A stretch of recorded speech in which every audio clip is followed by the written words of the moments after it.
Assalamualaikum warahmatullahi wabarakatuh. Sebelum acara ini dimulai, marilah kita baca salawat bersama-sama dengan harapan kita diakui sebagai umat Nabi Muhammad SAW, kelak bisa berkumpul dengan Nabi Muhammad SAW. Amin ya rabbal ya rabba bil mustafa balligh maqasidna waghfir lana ma madha ya wasi'al karam هو الحبيب الذي ترجى شفاعته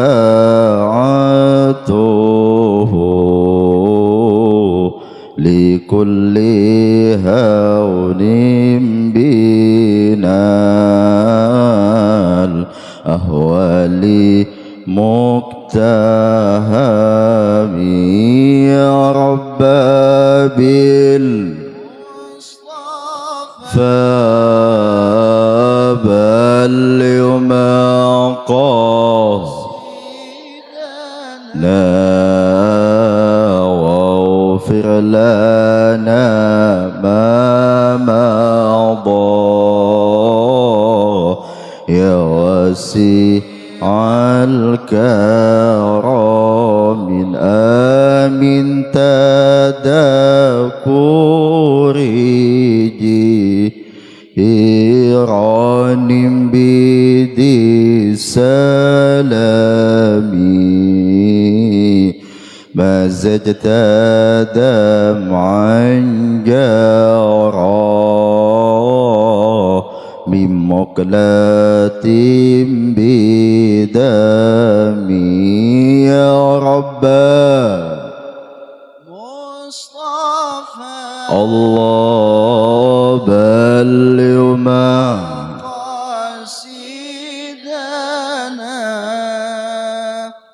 واغفر لنا ما مضى يا واسع الكرم مولاي صل سلم دائما أبدا على حبيبك خير الخلق كلهم الحمد لله رب العالمين وبه نستعين على أمور الدنيا والدين والصلاة والسلام على أشرف الأنبياء والمرسلين سيدنا وحبيبنا وشفيعنا ومولانا محمد.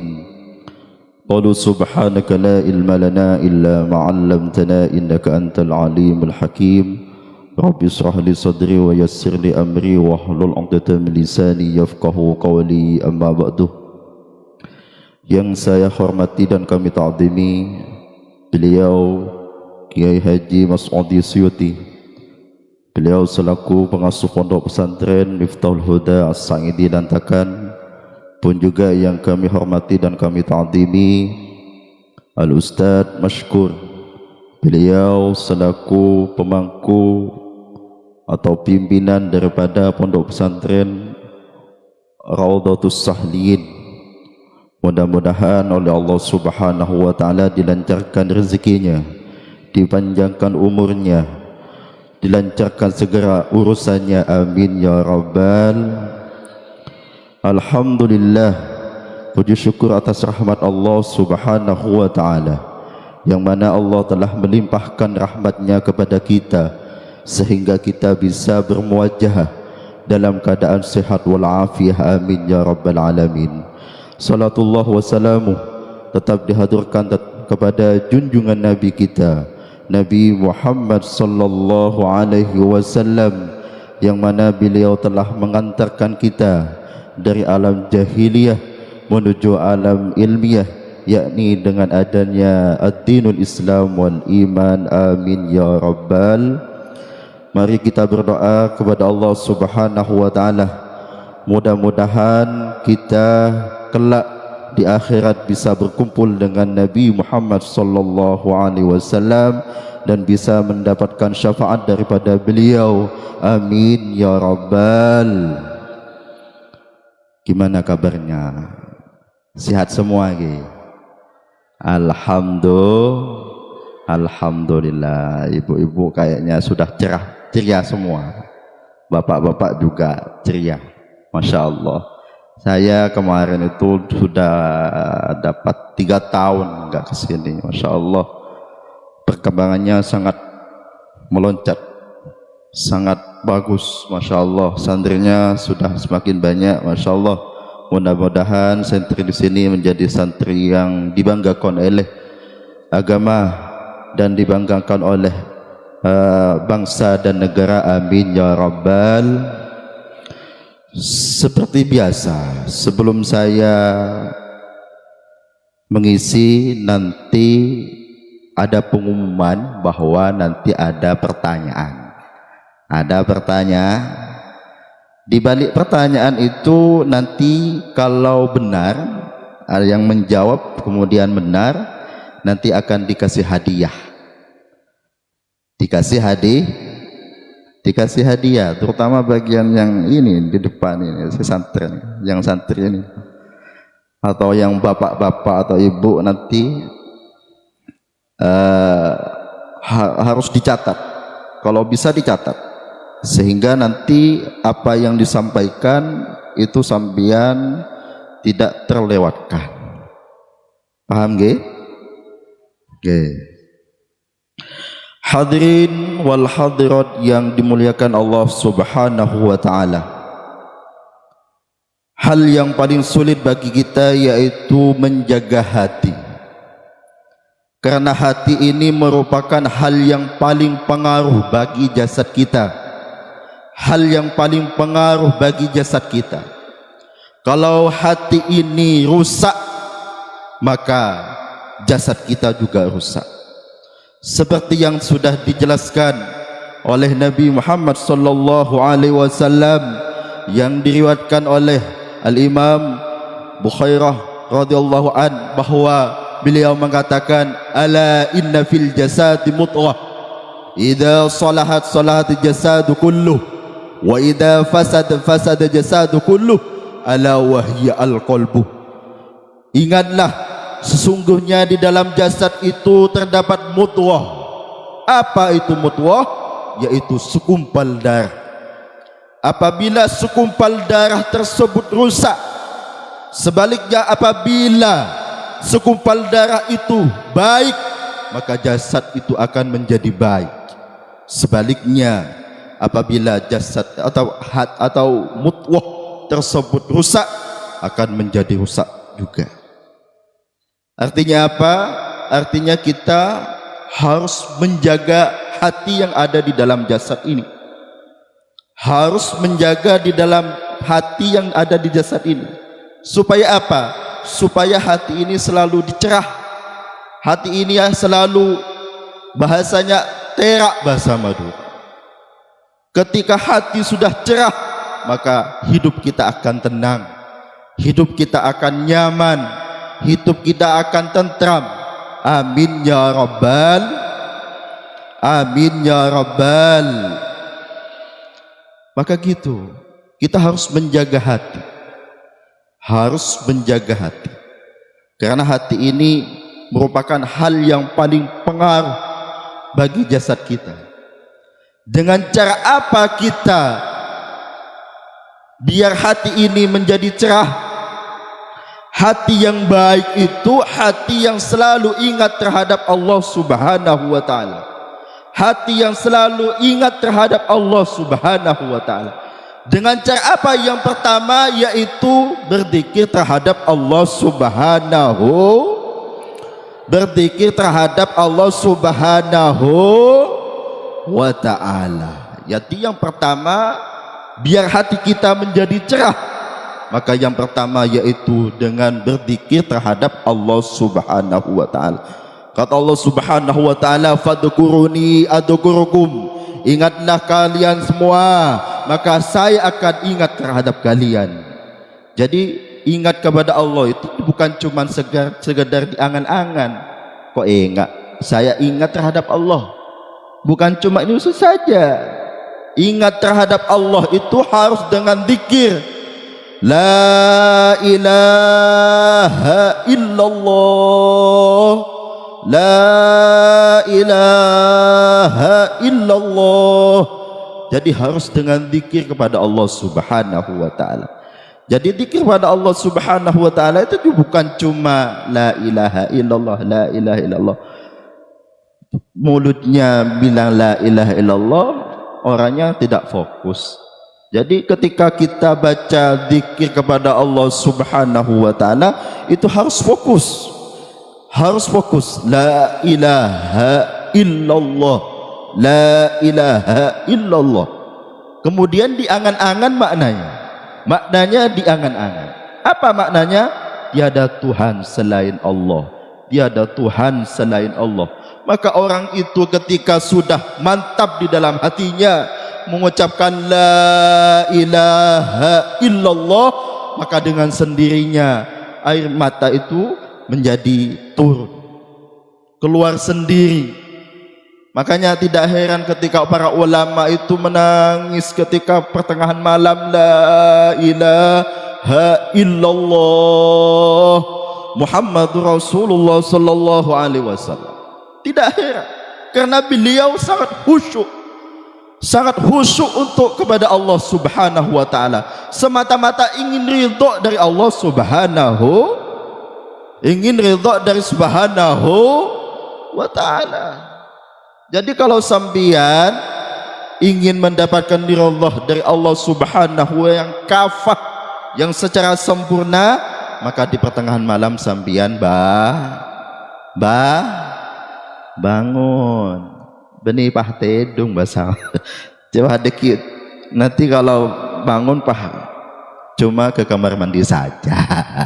Naudzubillahi min, ya enggak apa-apa lah, tapi gimana lebih sempurna sambian langsung ke kamar mandi, kemudian ambil wudu, sholatlah 2 rakaat, kemudian baca-baca. Kalau emang enggak mampu tidur lagi.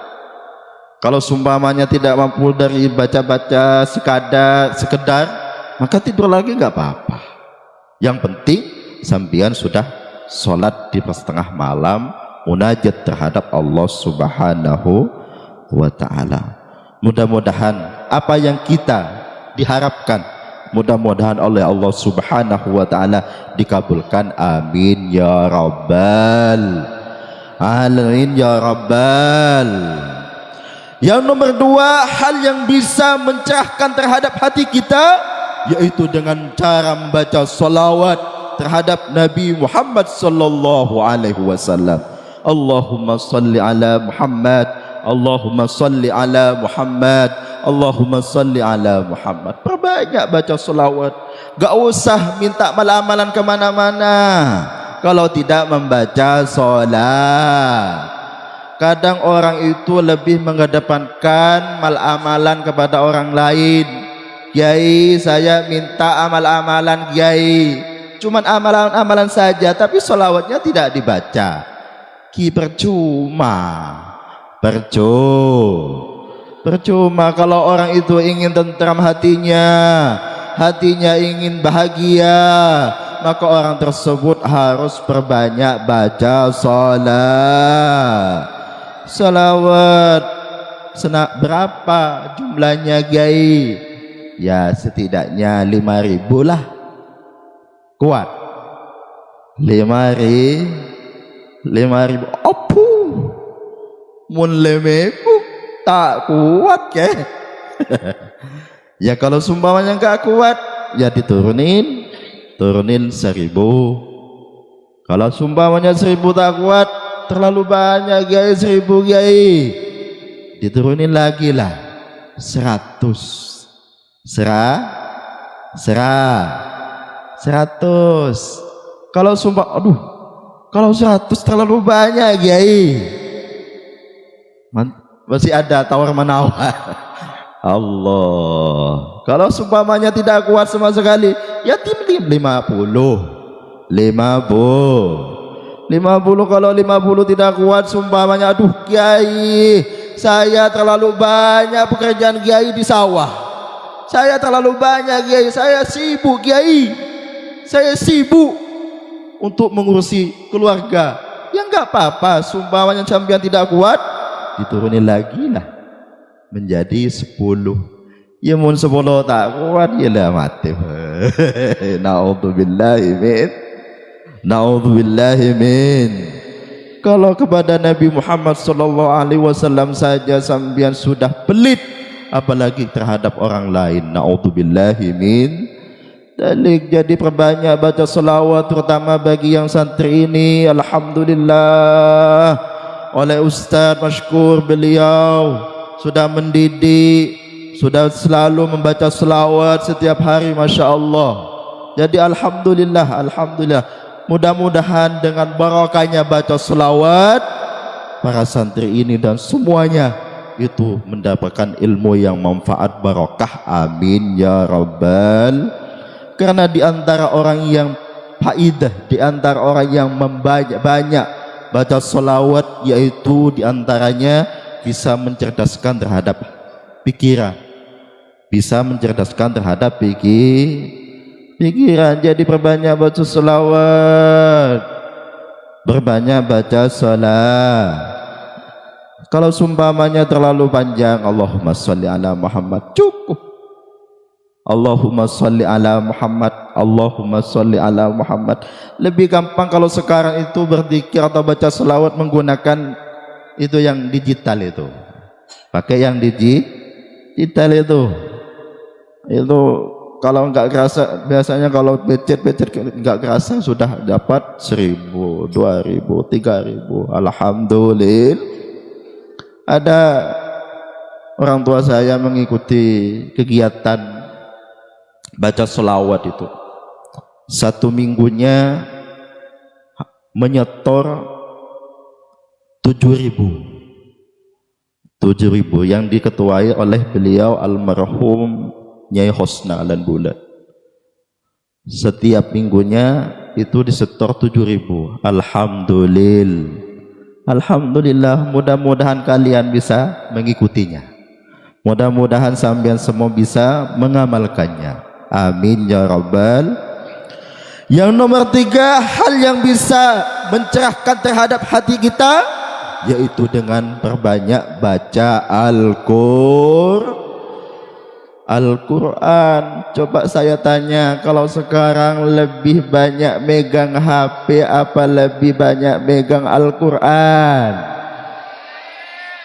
Tak ngiding, gak dengar apa? Aduh, Masya Allah. Na'udzubillahi min dalik. Jadi meskipun kita sibuk dengan apapun, jangan lupa untuk baca Al-Qur'an. Jangan lupa untuk baca Al-Qur'an.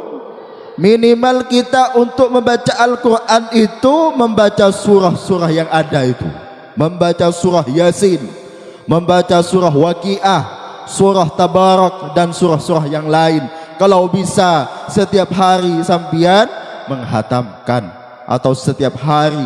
Kalau sumpamanya setiap hari tidak mampu, maka setiap hari diusahakan untuk 1 hari 2 lembar, 3 lembar, sehingga sampean mempunyai target. Jangan HP terus, Pak. Duh, Bu, Pak celing valen. Aduh, Pak valen melolo jangan ngotu. Na'udzubillahi min. Kita boleh lihat HP, tapi yang positif yang positif aja. Lihat yang pengajian. Ya kalau lihat valen sekedar saja lah, nggak apa-apa. Lihat Valen sekedar saja nggak apa-apa. Alhamdulillah. Jadi mudah-mudahan kita selalu diistiqomahkan untuk membaca Al-Quran. Amin ya Rabbal. Karena Al-Quran ini merupakan hal yang bisa memberikan syafaat kelak ketika kita ada di akhirat. Semoga kita mendapatkan syafaat daripada Al-Quran. Amin ya Rabbal. Kata Nabi, kuntu syafi'an yaumal qiyamah. Al-Quran itu akan menjadi syafaat kelak ketika kita berada di akhirat. Amin ya Rabbal alamin. Semoga kita mendapatkan syafaat daripada Nabi Muhammad SAW dan juga mendapatkan syafaat dari Al-Quran. Amin ya Rabbal. Al-Imam Hasan Basri, beliau mengatakan bahwa di dalam kitab Ihya Ulumuddin, bahwa beliau mengatakan rusaknya hati itu bisa menjadi rusak dengan 6 perkara. Bisa menjadi rusak dengan 6 perkara.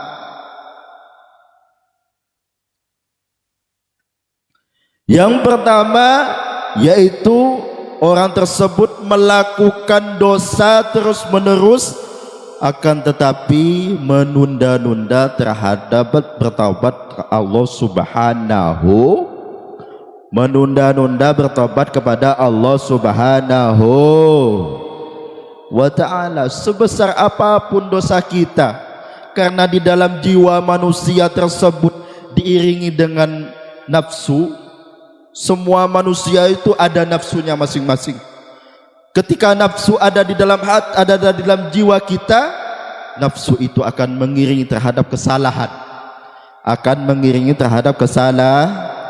kesalahan. Maka Allah Subhanahu wa ta'ala sebelum menjadikan manusia, maka Allah Subhanahu wa ta'ala telah menurunkan sifat tawabah. Apa tawabah? Penerima taubat. Maka sebesar apapun dosa kita, selagi dosa itu bukan syirik kepada Allah Subhanahu wa ta'ala, maka kita mempunyai harapan untuk diampuni oleh Allah Subhanahu wa ta'ala.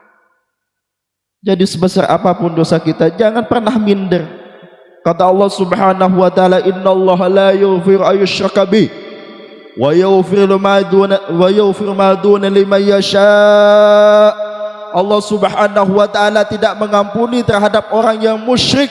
Apa itu musyrik? Yaitu menyamakan Allah dengan sesuatu, atau menyembah Allah, atau menyembah selain Allah Subhanahu wa ta'ala. Jadi jangan pernah melakukan syirik kepada Allah, karena taubat daripada syirik ini sulit. Jadi selain daripada dosa syirik, wa yaghfiru ma duna liman yasha, maka Allah Subhanahu wa ta'ala akan mengampuni terhadap orang tersebut. Mudah-mudahan kita selalu diampuni oleh Allah Subhanahu wa ta'ala. Jadi jangan pernah melakukan dosa, jangan pernah.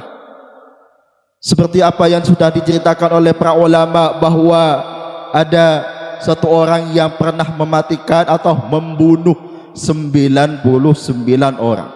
99 orang. Kemudian tanya kepada suatu kiai, saya pernah mematikan atau membunuh 99 orang. Apakah saya mempunyai kesempatan untuk diampuni oleh Allah Subhanahu wa ta'ala? Apa jawabannya si kiai tersebut? Saya husnudon kepada kiai tersebut bahwa beliau alim allamah tapi tidak cerdik di dalam menjawab. Hei sambian, oleh Allah Subhanahu wa ta'ala tidak bakal diampuni. Na'udzubillahi min dzalik. Karena kiai tersebut bilang seperti itu, maka kiainya dibunuh. Jadi berapa? Jadi 100. Jadi 100. Kemudian tanya pada satu kiai lagi, kiai, saya sudah membunuh 100 orang kiai, apakah saya masih mempunyai kesempatan untuk diampuni oleh Allah Subhanahu wa taala. Kemudian kiai tersebut karena kiainya cerdas, kemudian alim allamah, beliau mengatakan, "Iya, kamu diampuni oleh Allah Subhanahu wa taala asalkan kamu taubatan nasuhah." Apa itu taubatan nasuhah?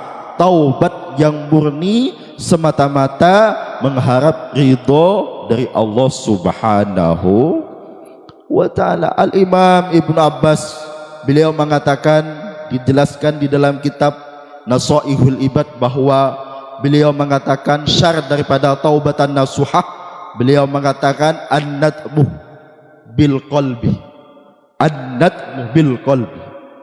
Jadi pertama yaitu menyesal di dalam hati, menyesal di dalam hati.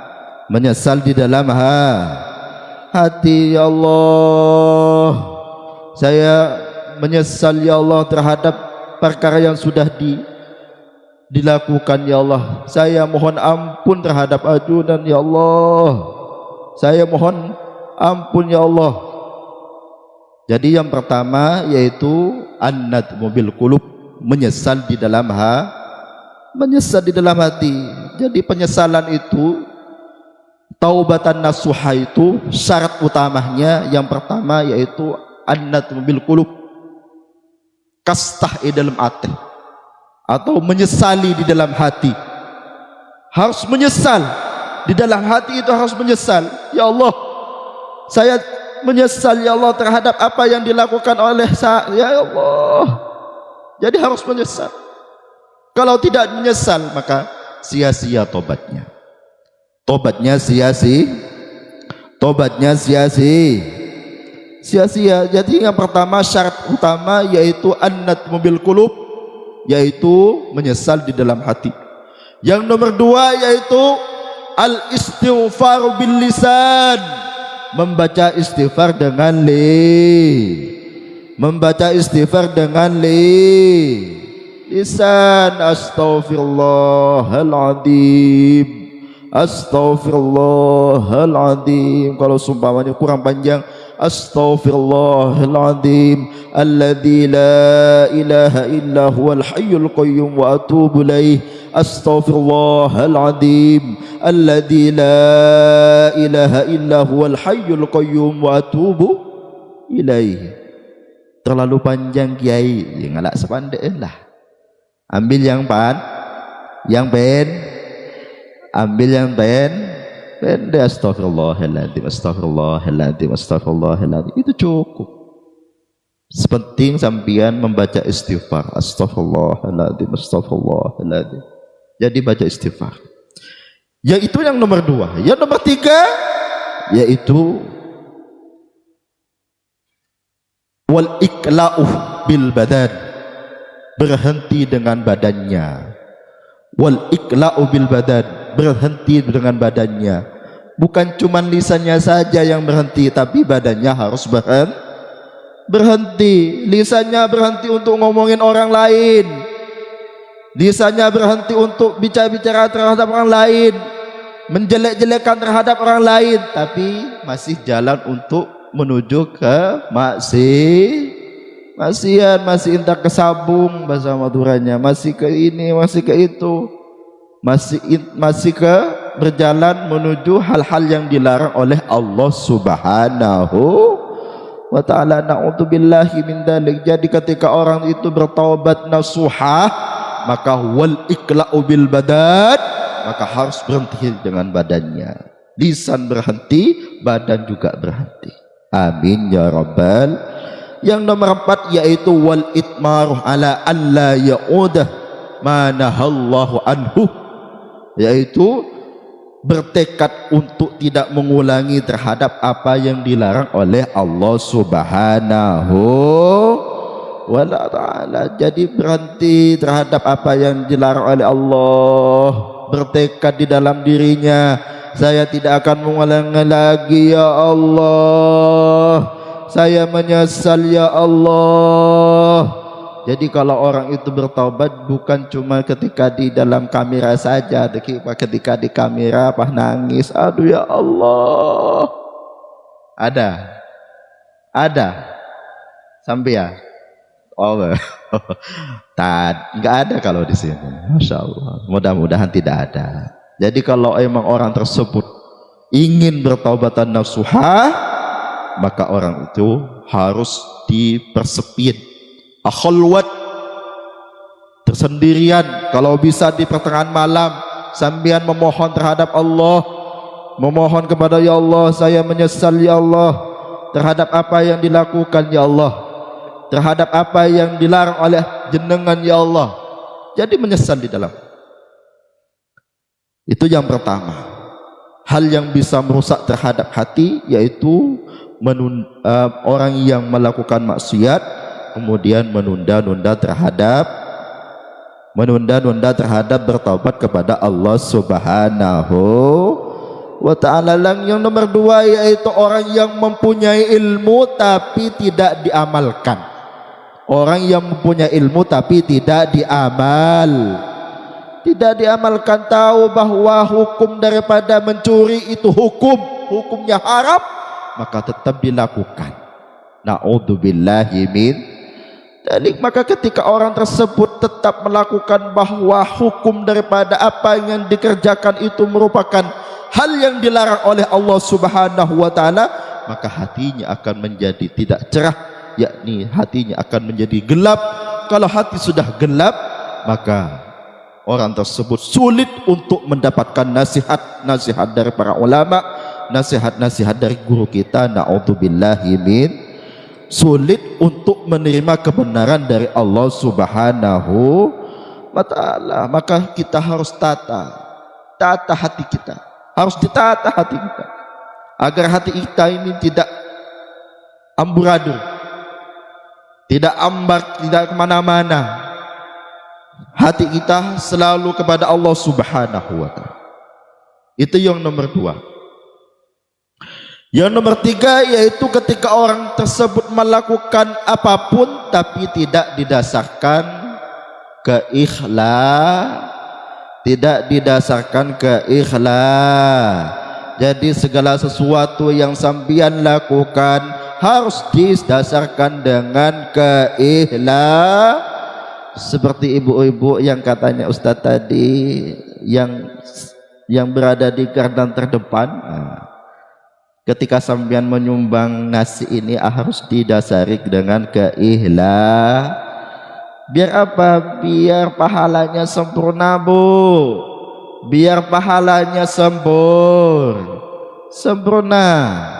Seperti dikatakan di dalam kitab Is'adur Rafiq, di sana dijelaskan bahwa ada seseorang, ada suatu daerah yang mana daerah tersebut semua atau mayoritas di sana menyembah terhadap pemohonan.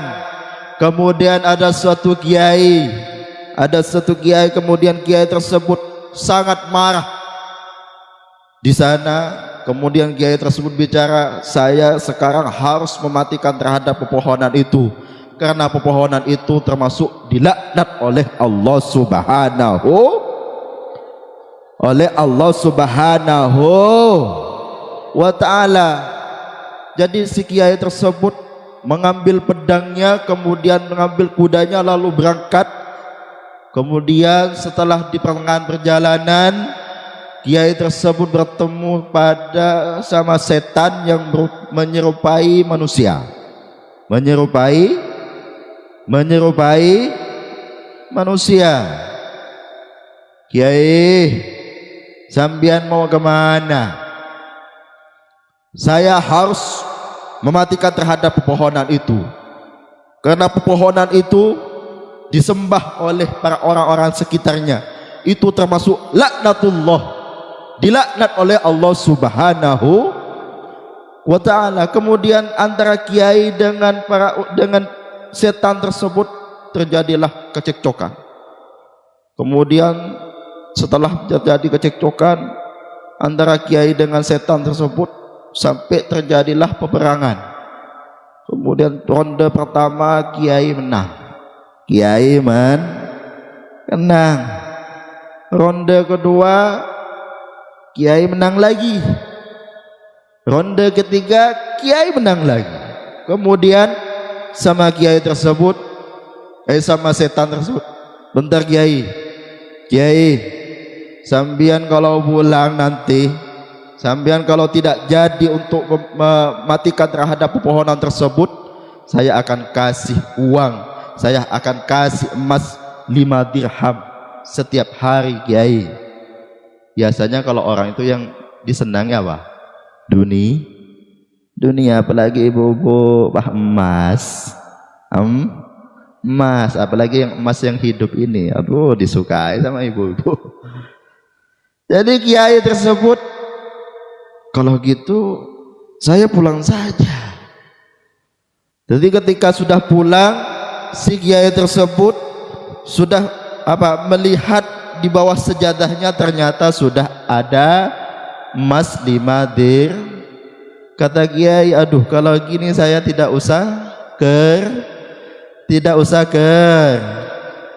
kerja, saya lihat dulu mungkin ada di bawah ini. Jadi besoknya lagi ada lagi 5 dirham, besoknya lagi, ketiga harinya ada lagi, keempat harinya ternyata dilihat lagi sama kiai tersebut sudah tidak ada. Kiai tersebut marah lagi, kalau sekarang saya harus membunuh atau mematikan terhadap pepohonan tersebut. Cak maturana mun setia tak kira bedes-bedes lang kudu matiin gitu. Jadi kiai tersebut berangkat lagi mengambil terhadap pedangnya, kemudian kudanya, terus berangkat lagi bertemu sama si setan tersebut. Kiai, sampean mau kemana? Kalau sekarang saya harus membunuh atau mematikan terhadap pepohonan tersebut. Saya harus mematikan terhadap pepohonan tersebut. Jadi ketika sudah ada di pertengahan jalan, kemudian bertemu dengan setan tersebut, ada terjadi kecekcokan lagi, kemudian perang lagi. Ronde yang pertama setan menang.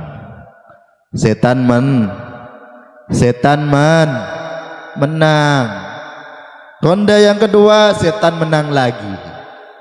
Ronde yang ketiga siapa yang menang? Setan lah lagi. Kemudian kiai tersebut, bentar. Kemarin itu kamu berperang dengan saya, kamu kalah. Kok bisa sekarang itu saya yang kalah? Kemudian apa yang dijawab oleh setan tersebut? Yai, jangankan saya sendiri waktu sampean di situ, waktu kemarin itu, meskipun saya ngundang setan-setan yang ada di dunia ini untuk berperang sama sampean, saya dengan teman-teman saya akan kalah kiai. Karena waktu itu sampean didasari dengan ikhlas karena Allah Subhanahu wa taala, ingin mengharap pahala terhadap Allah Subhanahu wa taala. Sampean kiai sekarang kalah karena sampean sudah tidak mendapatkan emas 5 dir. Ikhlas gak ikhlas? Yang awalnya ikhlas karena Allah, si setan tersebut dikalahkan oleh kiai, maka kemudian ketika kiai itu tersebut tidak ikhlas karena Allah, setan menang. Apa yang kita ambil hikmah daripada cerita tersebut? Kita melakukan apapun harus didasari dengan keikhlas karena Allah Subhanahu wa ta'ala, semata-mata ingin rahmat dari Allah Subhanahu wa ta'ala. Jangan pernah mengharap terhadap orang lain. Kalau dari orang lain itu apa? Tidak ada gunanya. Meskipun sampai yang sumpahnya Allahu Akbar, tidak ada yang istilahnya ngalem.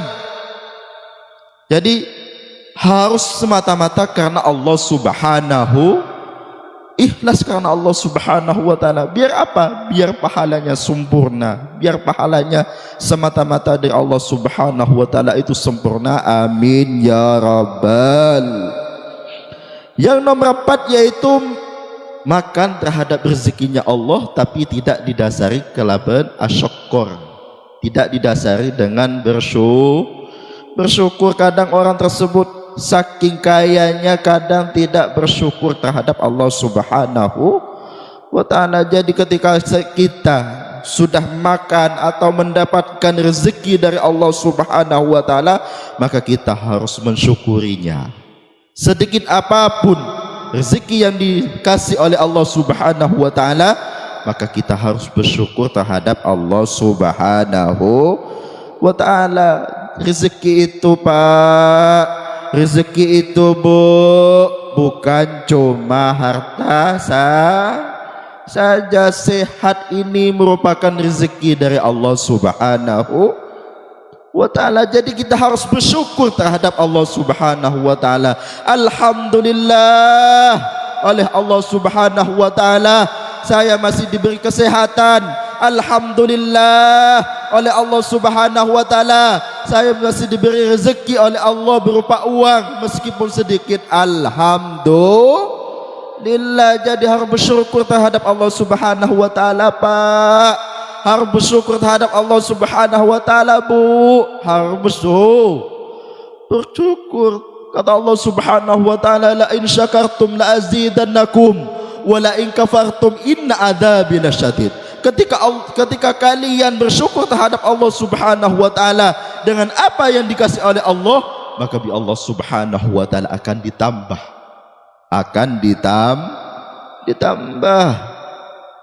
Sebaliknya kalau orang tersebut tidak mensyukuri terhadap apa yang diberi oleh Allah Subhanahu wa ta'ala, maka orang tersebut akan disiksa dengan siksa yang pedih. Na'udzubillahi min dzalik. Jadi harus bersyukur Bu, harus bersyukur. Alhamdulillah, alhamdulillah, oleh Allah Subhanahu wa ta'ala saya telah diberi kesehatan.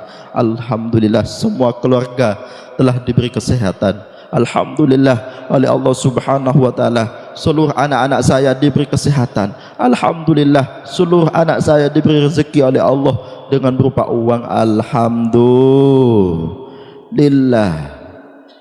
Yang nomor 5, hal yang bisa merusak terhadap hati kita yaitu tidak percaya terhadap qada-qadarnya Allah Subhanahu qadarnya Allah Subhanahu wa ta'ala, kepastian baik bagusnya dari Allah Subhanahu wa ta'ala. Tidak percaya.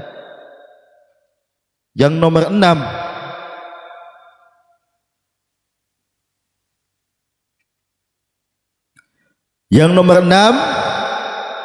hal yang bisa merusak terhadap hati seseorang yaitu ketika ada orang meninggal, orang tersebut tidak mengambil ibrah, pelajaran dari orang mati tersebut. Na'udzubillahi min dzalik. Jadi yang nomor 6 ini penting bagi kita. Ketika kita melihat terhadap keluarga tersebut atau tetangga kita meninggal, maka di dalam hati kita harus terbesit, ya Allah, saya juga akan meninggal ya Allah. Saya juga akan meninggal ya Allah. Semoga saya diberikan meninggal dalam keadaan husnul khotimah ya Allah. Semoga kita diberi oleh Allah Subhanahu wa ta'ala meninggal dalam keadaan husnul khotimah. Jadi dosa yang sudah dilakukan jangan dihiraukan. Dosa yang sudah dilakukan oleh kita jangan dilakukan. Kita fokus pada yang ke depan. Fokus yang ke depan. Kemudian kita selalu bertobat kepada Allah Subhanahu wa ta'ala. Harus selalu bertobat kepada Allah. Fokus bertobat kepada Allah Subhanahu wa ta'ala dengan bertobat nasuhah, tobat yang murni semata-mata mengharap ridho dan ampunan dari Allah Subhanahu wa ta'ala. Ghayatul husnul khatimah, ghayatul husnul khatimah, kematian yang dinanti-nantikan oleh kita yaitu mati dalam keadaan husnul khatimah, atau puncak daripada kebahagiaan kita yaitu mati dalam keadaan husnul khatimah. Mudah-mudahan kita mati dalam keadaan husnul khatimah. Amin ya Allah Rabbal, amin ya Rabbal. Allahumma rzuqna bi husnil khatimah, Allahumma rzuqna bi husnil khatimah, Allahumma rzuqna bi husnil khatimah. Ya Allah, ya Allah, semoga kita diberi rezeki mati dalam keadaan husnul khatimah, mati dalam keadaan husnul khatimah. Amin ya rabbal. 40 menit sudah menemani Anda. Jadi sekarang tinggal pertanyaan. Aduh baik. Nanti lupa semua gimana nih mau ditanyakan nanti. Nanti yang bisa langsung acu tangan ya. Hadiahnya ada? Ya pasti ada. Tebel, tenang. Pertanyaan yang pertama, pertanyaan 2 ya. Kalau bisa nanti dari laki 1, dari perempuan 1. Pertanyaannya siap? Macam tak siap, kayak enggak siap ibu-ibu. Santri siap? Siap?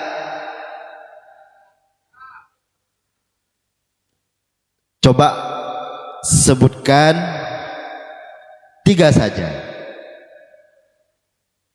hal yang bisa merusak terhadap hati. Sebutkan 3 hal yang bisa merusak terhadap hati. Coba. Angkat tangan. Yang bisa. Ada. Mana? Oh ya. Oh itu alumni saya itu. Masya Allah. Coba berdiri.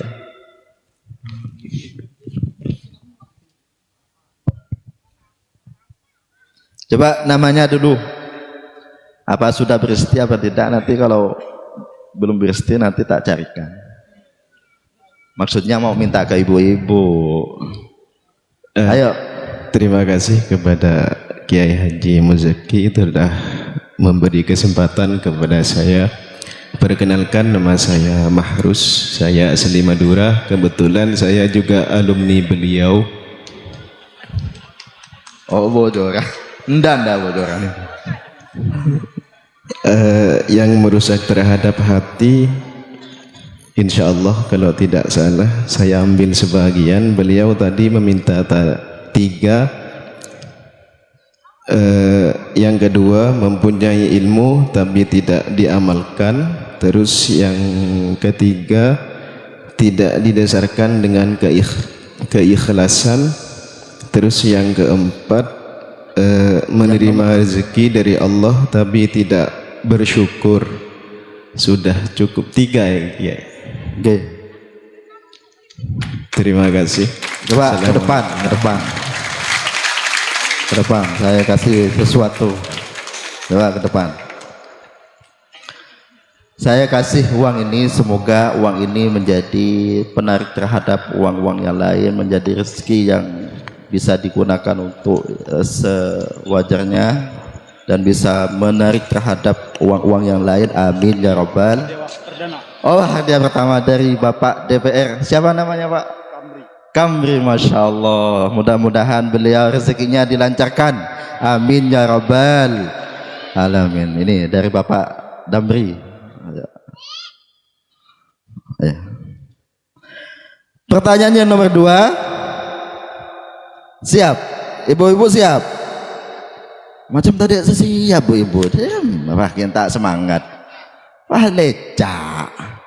Bini ibu jangan lecak makin bu. Bukan wayai lecak. Cari ngong Jawa. Ada berapa syarat dari taubatan nasuhah? Dari bu, sebutkan 2 saja. Itu sudah keringanan dari saya. Ayo, sebutkan 2 saja syarat daripada taubatan nasuhah. Coba, Ustadz lagi. Oh santri, masya Allah. Coba mic-nya, masya Allah. Coba namanya, nggak apa-apa Ustadz. Oke. Coba sebutkan namanya, dari mana, kemudian kelas berapa sekarang? Perkenalkan, nama saya Lutfia Aisyah. Sekarang saya masih kelas 5 Madrasah Ibtidaiyah. Masya Allah, semoga menjadi anak yang solehah, berbakti kepada orang tuanya, ilmunya bermanfaat, barakah, amin ya rabbal. Coba sebutkan. Syaratnya taubat itu ada 2. Yang pertama, menyesal di dalam hati. Ya, An-nadamu bil qalbi. ya. Yang kedua, al-istighfaru bil qalbi. Beristighfar, al-istighfaru bil lisan. Masya. Beristighfar dengan lisan. Karena jawabannya betul.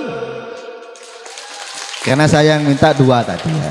Sebetulnya semuanya ada 4. Yang pertama yaitu apa? An-nadmu bil qulub.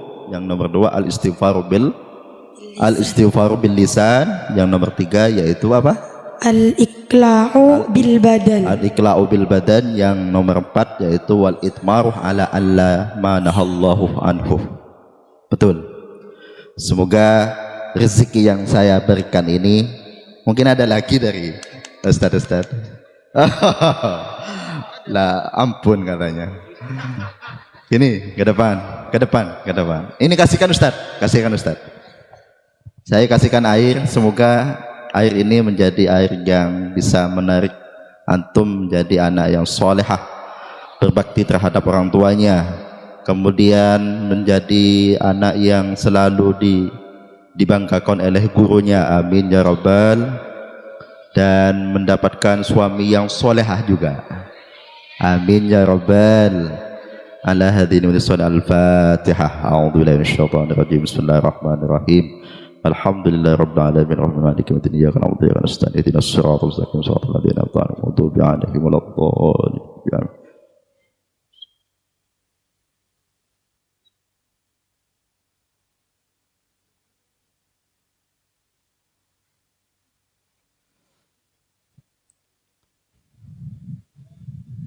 Mungkin hanya itu yang kami sampaikan. Apabila ada kesalahan dari kami, semata-mata itu dari kami sendiri, dari saya sendiri. Apabila ada kebenaran, itu semata-mata dari Allah Subhanahu wa Ta'ala. Mudah-mudahan ilmu yang sedikit ini menjadi ilmu yang manfaat, barakah, amin ya rabbal. Kelak menjadi amal kita atau menjadi sanggup ketika kita menghadap terhadap Allah Subhanahu wa Ta'ala, amin ya rabbal. Kita tutup dengan baca istighfar. Astaghfirullah Rabbal baraya, astaghfirullah minal khataya Rabbi ilman nafi'an wa fikna amalan maqbula astaghfirullah rabbal baraya astaghfirullah minal khataya Rabbi zidna ilman wa wafikna amalan maqbula wa wafikna amalan maqbula sekali lagi ya Ya Allah, ampunilah kami ya Allah yang ada di sini ya Allah. Mudah-mudahan oleh jenengan ya Allah diampuni segalanya. Terimalah taubat kami ya Allah. Terimalah taubat. Semoga keluarga kami menjadi keluarga yang taat kepada jenengan ya Allah. Amin ya rabbal alamin. Wa wa'ufikna amalan maqbula. Hadana Allah wa iyyakum ila sabil rahman. Assalamu alaikum warahmatullahi wabarakatuh.